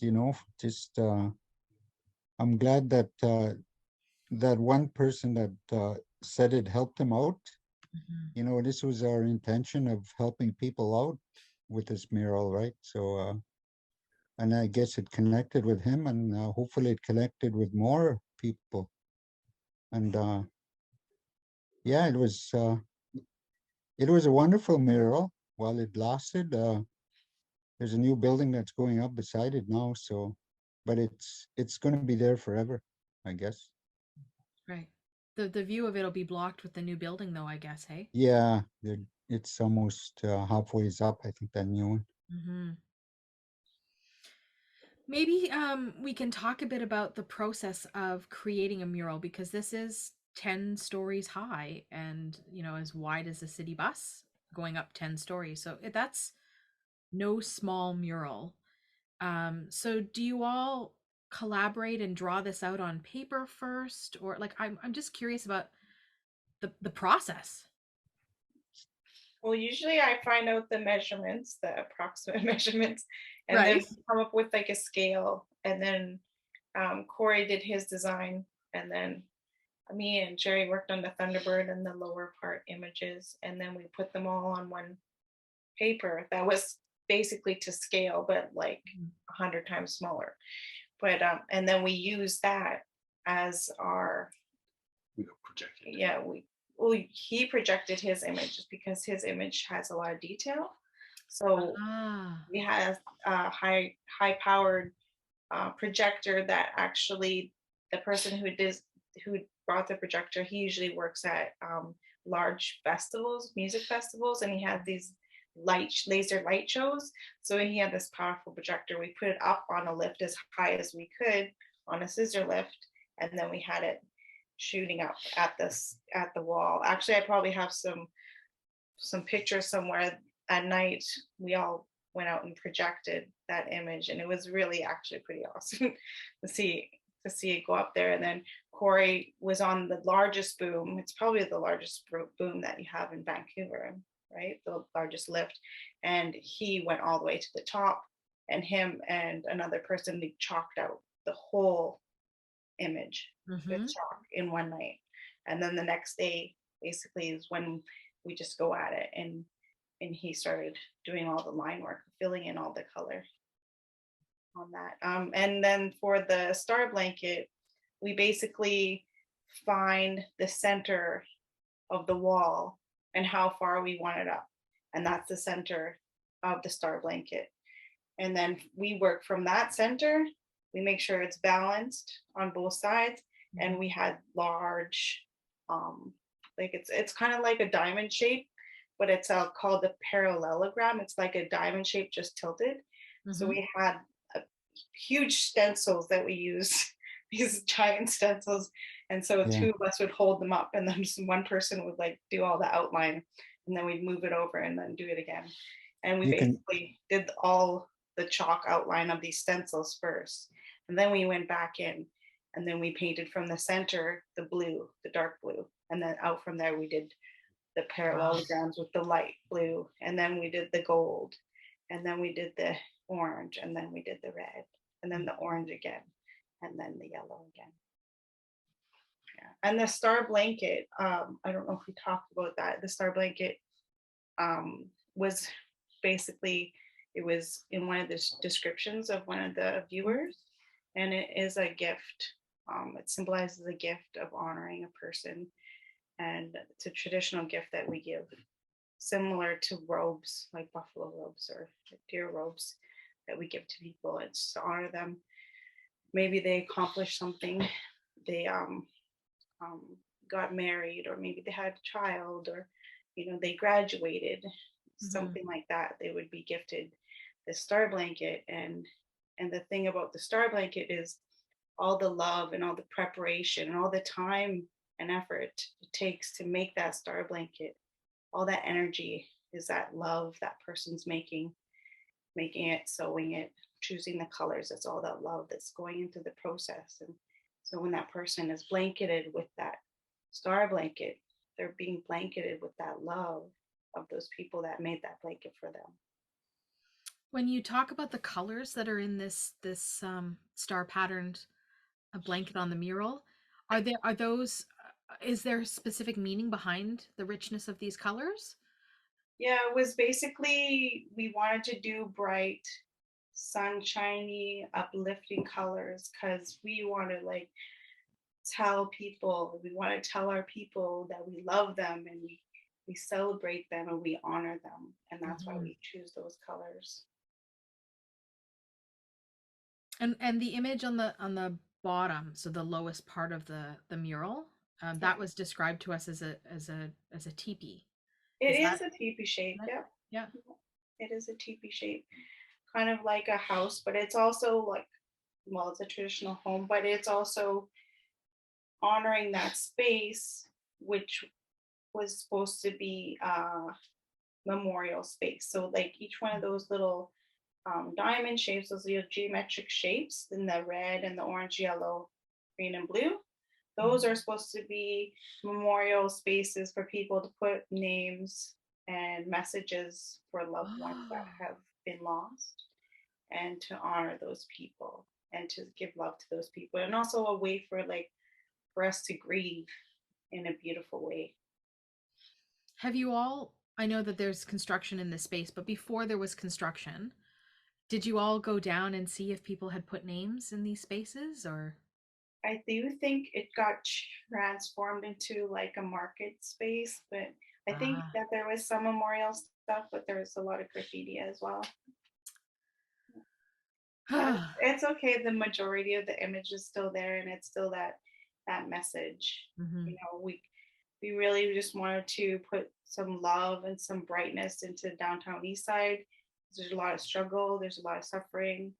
I myself, I've lost two of my sisters to opioid overdose, and in the downtown East Side, and I grieve along with those people. And we lived there for a couple years, me and my partner, and we know that it's not easy to live in the city. It's not easy to be away from your community. It's not easy to live in the city, and it's not easy to deal with addictions. There seems to me to be a lot of that there is a representation of community on the downtown East Side as well. I was welcomed into a space at the downtown East Side community garden in the summer, and I was well embraced by the folks down there. And it was, you know, as I spoke earlier about this reminder of the assumptions that we make of folks, because everybody who I took a ride share down there, and the driver wouldn't drop me off at the address. And he said, "Oh, it's not safe for you here." And I said, "Well, this is where I'm going," right? And he wouldn't let me out of the car, and he kept circling and circling and circling. And a community member saw the car go around and around and around, and stopped the car and said, "You know, what are you looking for? Let me help you find the space." Anyways, I felt so much love there by the community that took care of this garden, and they gifted me plants to take home to plant in my own garden. And as many people had said to me that it wasn't safe for me to go there as a blind person, I did not feel unsafe for 1 second down there, because I felt like there was a community that had my back, right? Well, it's you know, it has its ups and downs, but there is definitely a community there. There's good people. Like, there is a struggle for sure, but you know, there's human beings down there, and they deserve love, and they deserve respect too. It doesn't matter if they're in addictions, like, they're still human beings. Yeah, well put. How long did it take you all to paint this mural? Jerry? I think that was like 3 weeks, was it? I think so. Really? Yeah. You did all of that It in was 3 about weeks? a week to get all the design in. Yeah, about 3 weeks, I think. A week to work on it, then 2 weeks to paint, I think it was. Yeah, we got a little short deadline there, and we had to give her, but we did do 10, like, I think we did 8 to 10 hour days we did, I think we just took Sundays off. Yeah. Yeah, sometimes you gotta do what you gotta do to make it happen. Absolutely. You know, when I was talking with Jerry about We Are Close, his work that he shared with us, I was asking about what's coming up for him. Are the three of you doing another project together, another mural together? We just finished doing a mural together actually a month ago, or 2 months ago now. Yeah. We did a mural on a daycare on just on Cordova by close to Heatley, I think it was. Princess? Yeah, Princess and Cordova, and at Sexic Daycare. now it's a bright wall all the way.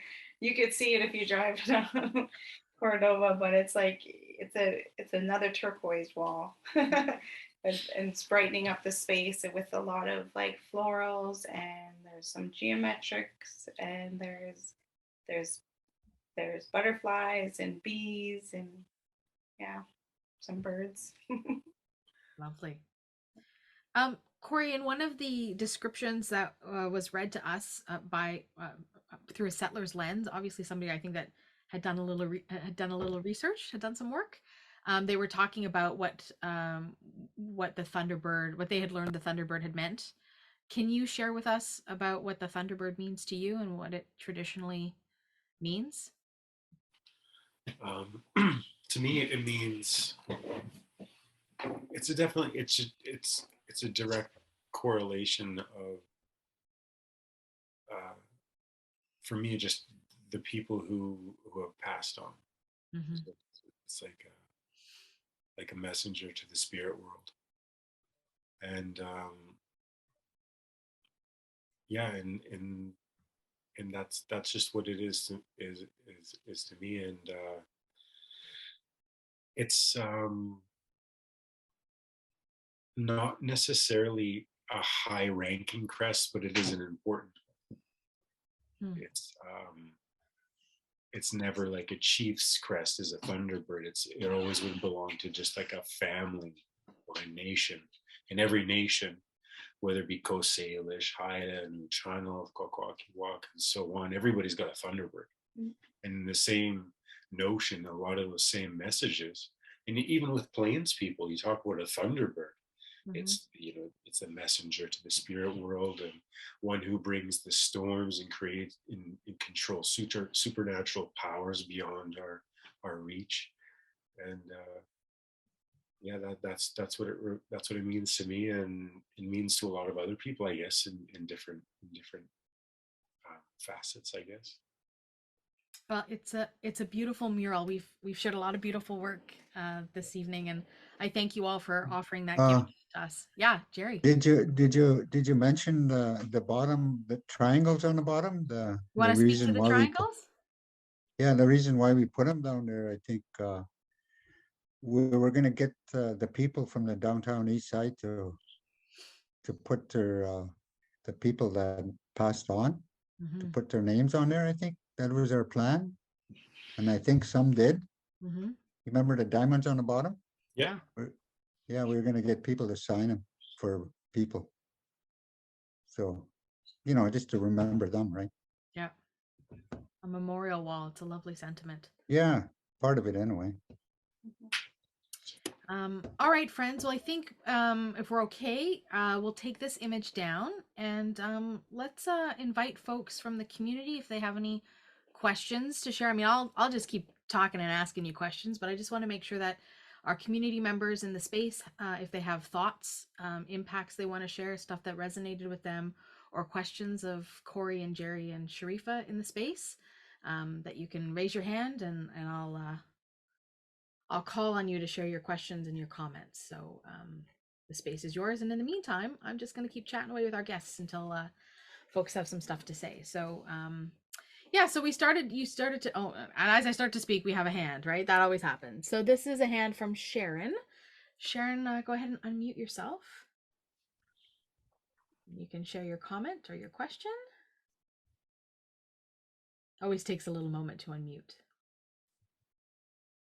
I think we got you, Sharon.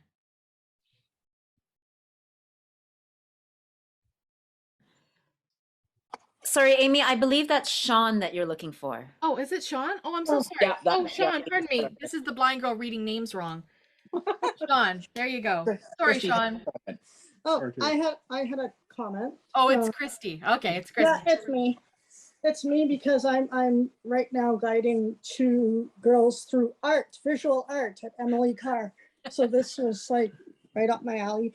But just saying that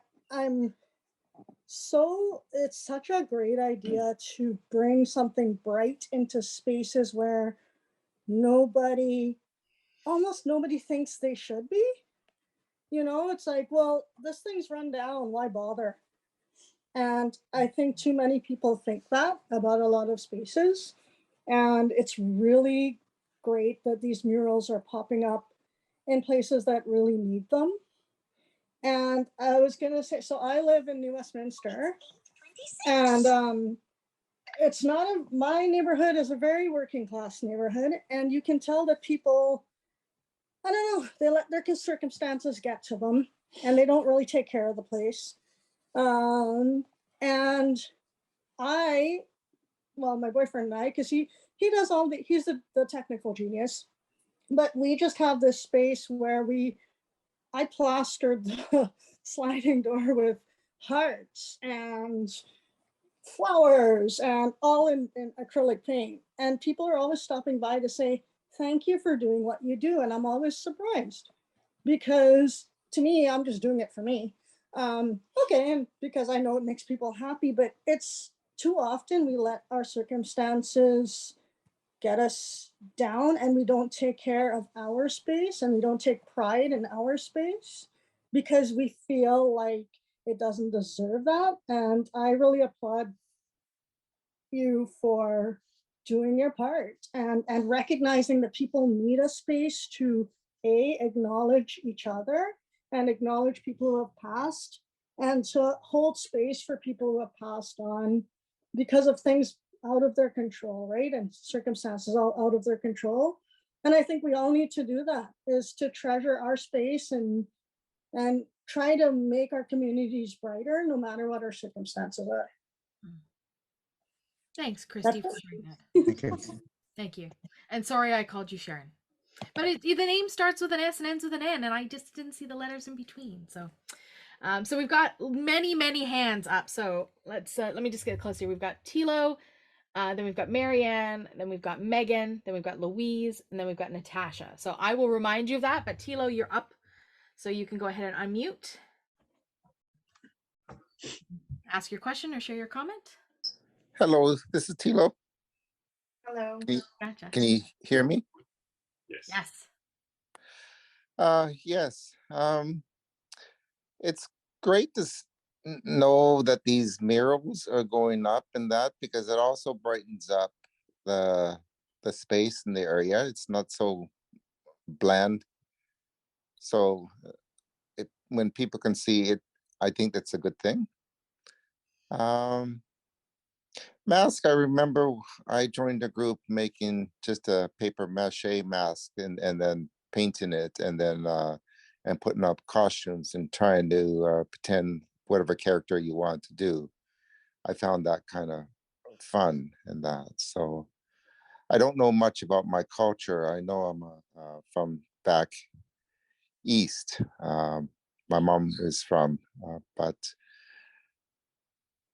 I thought, this was this what you guys explained was quite interesting in some of the processes and that. So thank you very much, and glad to hear about it. Yeah. Awesome. Thanks. Thank you very much. Thanks, Thank you. Tilo. Yeah. Thanks. Okay, Marianne, and then Megan. So Marianne, go ahead. Thanks to all three of you for sharing your art and for willing to be vulnerable in the sharing, which is very hard and emotionally raw. And Corey, I want to say thank you for your tears. They are well received in this space, and I hope you realize that. But I do have a question about the masks. And you mentioned that you do many of them at a time when you want to, and you might make a bunch of them for a potlatch or for knowing that they will, I mean, obviously yours are not being burned after 4 anymore, but how do people choose which ones they will have? Or like, have you been asked or had people buy from you for the purpose of saying, make me a character for a potlatch? Or do you bring a bunch and then have people choose what they will for the ceremonial dancing? How it goes on is the chief has a box of treasures.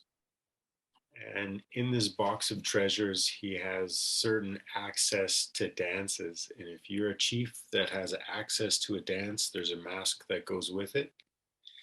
And he'll commission a carver to carve that exact mask that goes with that dance that coincides with his family.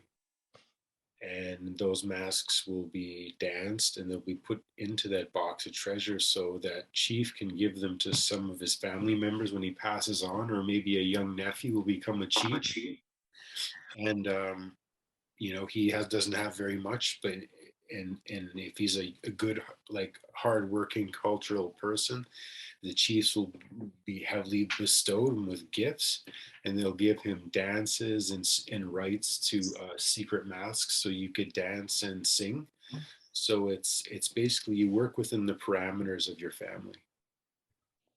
So you carve based on, because you said there are 42 all told, the 21 above and 21 below, if I'm remembering that correctly. Yes. And but do you carve specific ones that are to your family, or would you carve any or all based on what you feel and what speaks to you? From a cultural standpoint, I work within my parameters, because if it was brought into a potlatch, it has to have continuity. It has to have a song. It has to have a place. If you just brought an unknown mask, there wouldn't be a song or a dance for it. No, I mean, because there are 42 of them, would Oh, you yes. pick any of those 42, or are you in any way restricted to a certain smaller group of them by cultural and family tie? Not the Acklecum, because the Acklecum it's a supernatural set of masks that anybody from that type of culture can carve if you're a carver. So you can carve any of the 42, whatever speaks to you. Yeah, and I can slightly change them to make them so I'm not just copying someone else's style and paint, color. I change a few things to sort of make it my own. And that way it progresses into like my style as opposed to just carving someone else's. Thank you. I appreciate the extra answers. Yeah, no problem. Very happy to answer. Thank you very much for the question. Appreciate that. Thank you, Marianne. All right, Megan, you're up, and then Louise, and then Natasha. So we'll give Megan a moment to unmute. And Louise, you're on deck after Megan.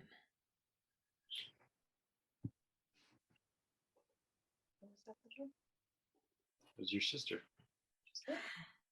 No, Sheila. She was in the bathroom. While we're waiting for Megan to unmute, because she may be having some difficulty, Corey, how many masks have you got on the go at the moment? I'm just doing a little tiny silver one. Just the little silver ones? Yeah.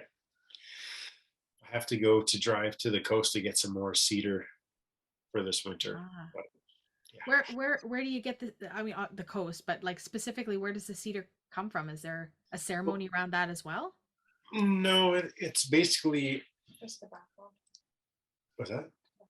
No, what I do is I know how to look for old growth in the forest that's like fallen over a creek, so I can cut it without getting in trouble. So I go and hike through the woods, and there's actually this one place on the Sunshine Coast where all these old growth timbers have fallen over this creek. So, and I've asked the local Sunshine Coast, like the resource manager, if I could go and get wood there anytime. And he's like, no, like, fill your boots. So the forestry, nobody bugs me or anything like that. And I can go into this one area and I can get beautiful chunks of old growth. And it's a bit of a hike and stuff like that. But I mean, that's where I get it. It's quite a hike.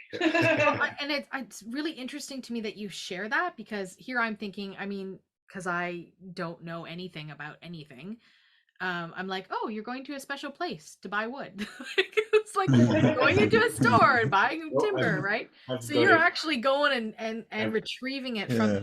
I got a Wow. chainsaw over my shoulder. Oh my And gosh. I'm walking through the woods. That's quite an image I have in my mind. Yeah. There's bears and everything. Yeah. Oh gosh, bears. Oh no, but the bears. Honestly, I've never been like only time I've ever been chased is grizzly. A black bear see me. They look at me and they're so scared to see you. They just run the other way. Yeah. Yeah, and if I got a chainsaw, I would just start it up. They would just go running. Like Yeah, they probably don't like the noise. no, not at all. Yeah, it startles them. They're like, what the heck? Yeah. Yeah. I think what we'll do is we'll go to Louise because I don't know if Megan's having difficulty or if she raised her hand by accident. So we'll go to Louise and then we'll go I'm to here. Natasha. Oh, Megan, you're there. Okay, Megan, go ahead and ask your question. The question is for the spirit or the deity you were talking about, the water spirit. Mhm. Where was that actually located, Corey? What's that? Where's it located? Where is that water spirit that you talked about? Is it near in the west coast of BC, or where was it actually located? Yes, it would be the west coast or the most northern tip of Vancouver Island. There's a little small island you have to take a ferry to Vancouver Island and then drive up to the northern tip, and then you take another ferry from Port Hardy to Alert Bay, and that's like one of the most northern tips of Vancouver Island. It's pretty far up there. And you actually do see the water spirit sometimes? No, I haven't, but I've heard stories from fishermen who say they've seen spirits in the water. Whoa, that's so cool. That represents something like that, but I myself haven't seen that. That is wild. Okay. Oh, I've never been there. I did definitely go there. Seriously, I should go there. Yeah. Your next trip, Megan. You already got to start planning it. Okay. All right. Absolutely. Thank you for your go there. Yeah. Awesome. Thank you. Thank you for your question. You're okay. welcome. Louise, you're up, and then Natasha. Okay, hi. Wow. There's so many things I could comment on. I'm going to take it to the mirror, though. I used to see color, and I loved color, especially bright colors. And when the colors were being explained, it hit my heart in a way that the fact that this is there for people to get joy from. And that's what I took it. To me, color is joy. And just seeing the joy in my heart with the colors, I can't explain what I mean. I'm seeing the colors in my heart because I could see them at one time with my eyes. Now I have to see them with my heart, and I memorize them, what they look like. And I can still do that. I'm losing it slowly. But yes, you brought joy back into my heart. And the fact that others could see this just made me smile. So thank you for the three of you to make this mural, to bring joy into a tough area. And the funny thing is, I wasn't into art when I had my vision or had some vision. I've been visually impaired all my life, but art wasn't part of my life until, I guess, the pandemic really started. I've been into art a little bit, but nothing major. So thank you. Cool. Thank you. Awesome. Thank you very much for the question. Lovely. Louise. Well, it's a comment more. It's more that thanks of creating something that, when you're gone, it's still there. That, yes, it might be, what you're doing and the different ones you do over time will be an image left for someone else to see years from now.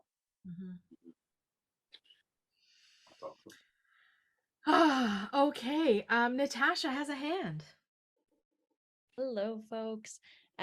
First of all, I'm so thankful and grateful to be in this virtual sharing space with Sharifah, Corey, Jerry, and all of the community. And as a student here at VocalEye, I'm thankful to have the opportunity to ask a question. So Amy, thank you for your invite to do so.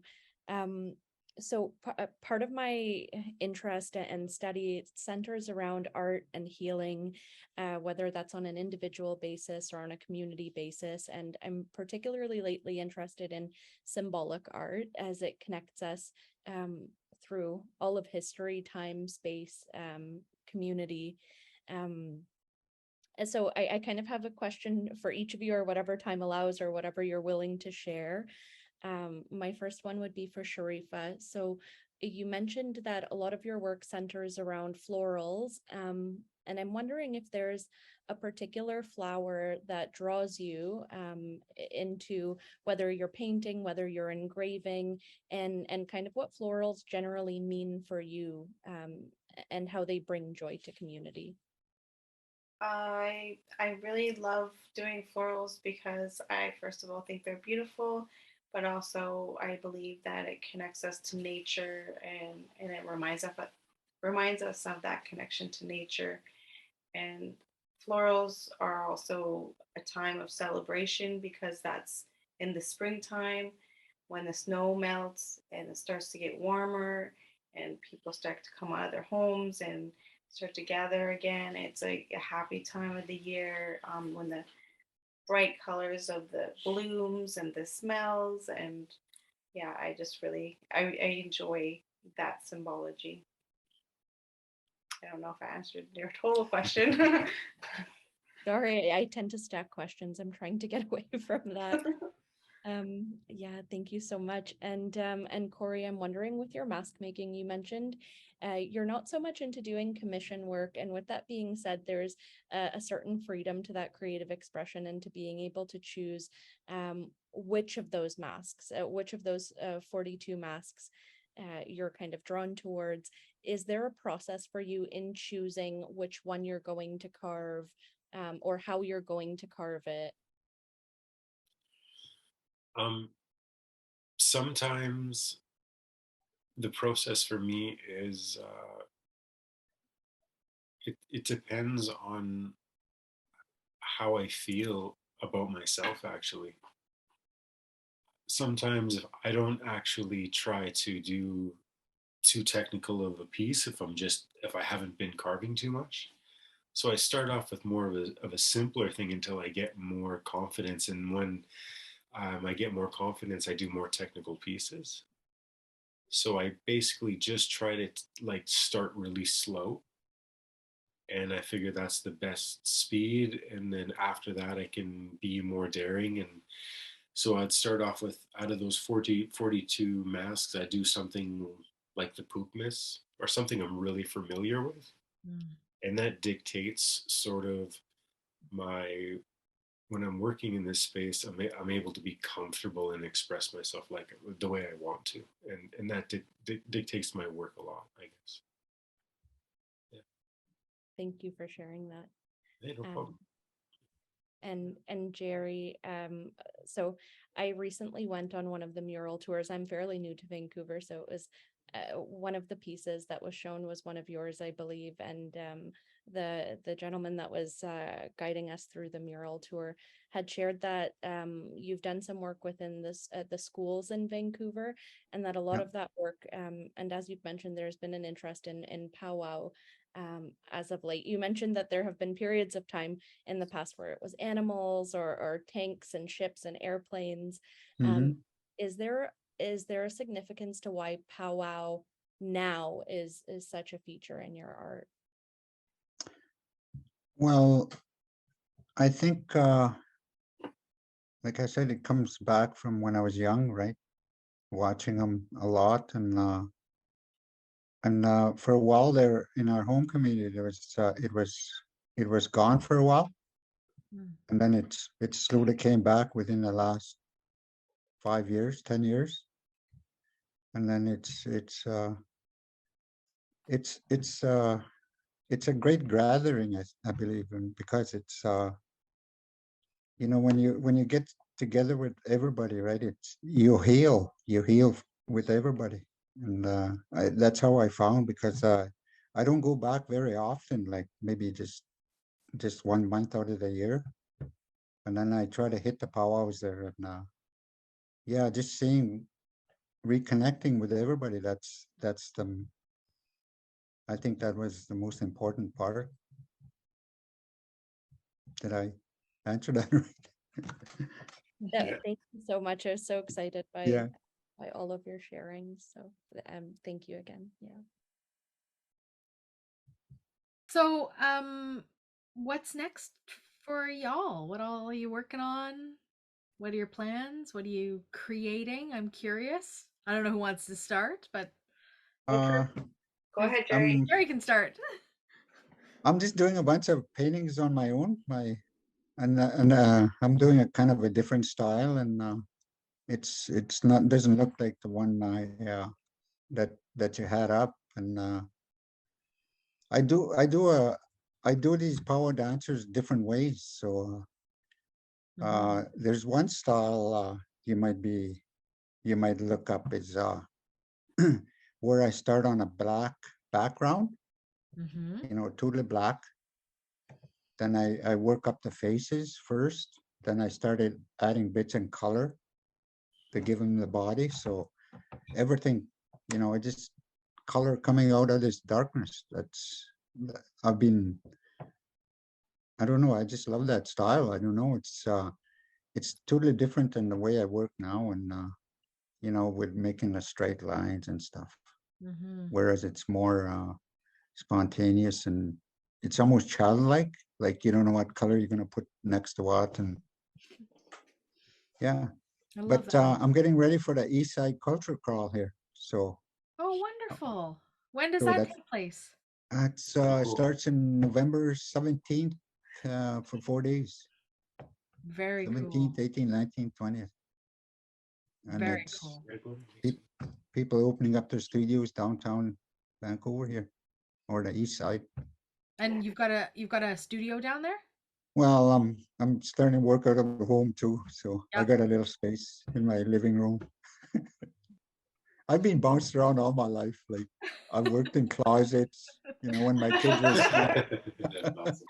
I had to hide from my kids, right, when they were small.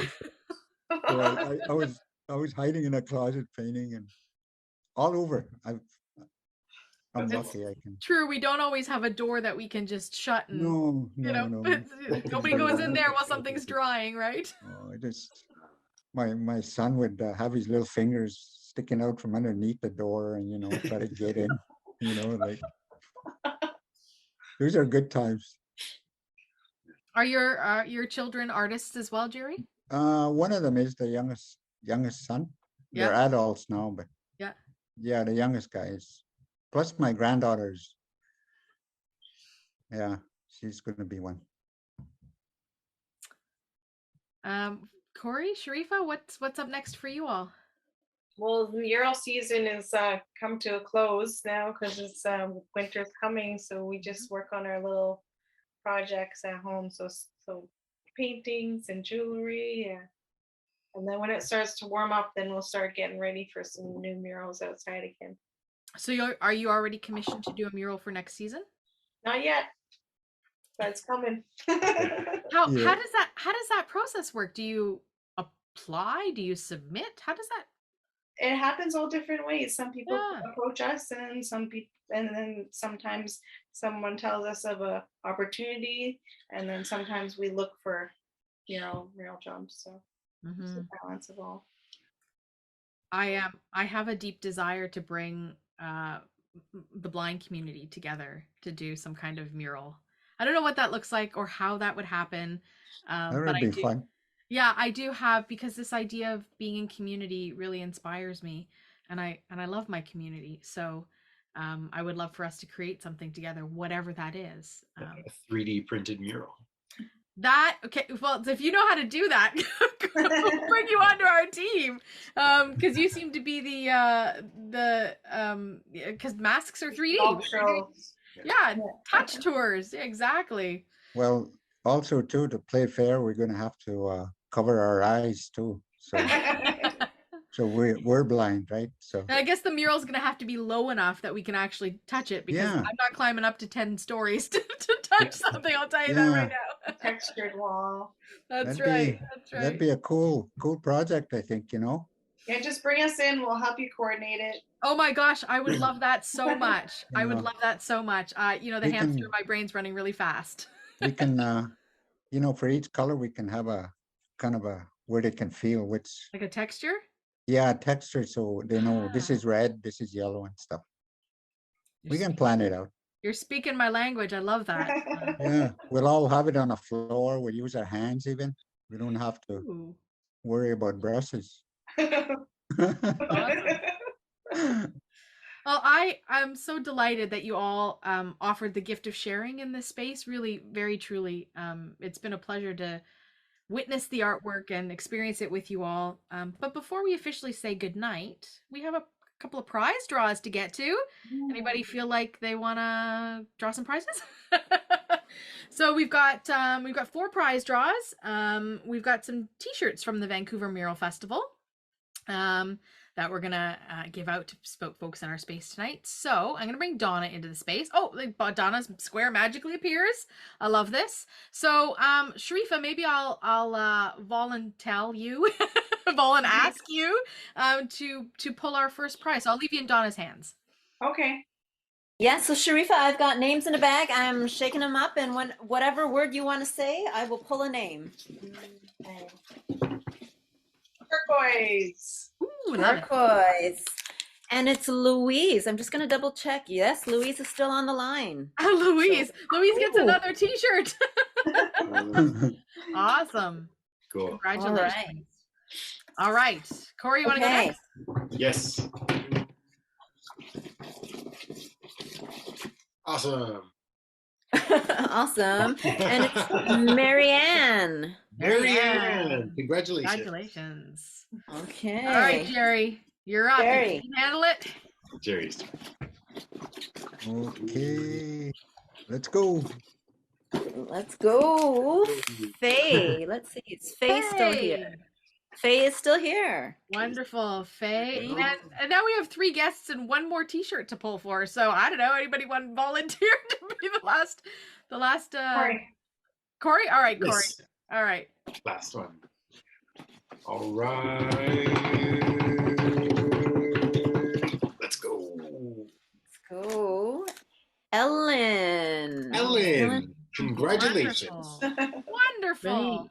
Okay. That's exciting. 4 prize draws tonight. Folks, will connect with you all by email, and we will get your sizes, and we'll send you. I will personally pack them and send them to you, so that you have those. So a big thank you to Sharifah and to Corey and to Jerry for joining us in the space. And we got some links to your websites and stuff, so we'll circulate those to our community afterwards, and people can check out your work. Okay, thank you. Awesome. Thank you so much, Amy. Thank you very much for having me. Appreciate it. See you later. Yeah. Yeah, thank you. Thank you. Thank you, everybody. That was awesome. Thank you. VocalEye, vocaleye.ca. Special thanks to our funders, the Canada Council for the Arts, the British Columbia Arts Council, the Province of British Columbia, and the City of Vancouver.